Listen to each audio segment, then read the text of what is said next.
Salam Retro Əmlak Agentliyi izləyiciləri. Sizə Masazırda Yeni Bakı yaşayış kompleksində yaxın bir ərazidə 2 sot torpaq sahəsində inşa edilmiş 2 mərtəbəli 4 otaqlı həyət evini təqdim edəcəm. Bura həyətidir. 4 daş kürsüdə tikilib. Kombi. Mənzil 4 otaqdan ibarətdir. Evimiz 4 otaqdan ibarətdir. Qonaq otağı, mətbəx və ikinci mərtəbədə 3 yataq otağından ibarətdir. Birinci mərtəbə ümumilikdə istipollu. İstipolla təchiz olunub. Bura evimizin qonaq otağıdır. Qazı, işığı, suyu daimidir. Kanalizasiya sistemi mövcuddur.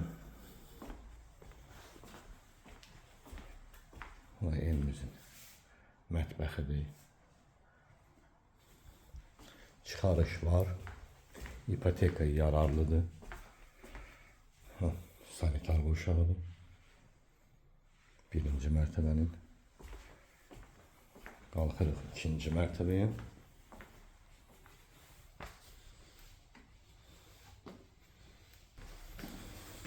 İkinci mərtəbədə 3 yataq otağı sanitar qurşağından, bir də böyük eyvandan ibarətdir. Rahat geniş mənzilli. İkinci mərtəbənin sanitar qurşağı.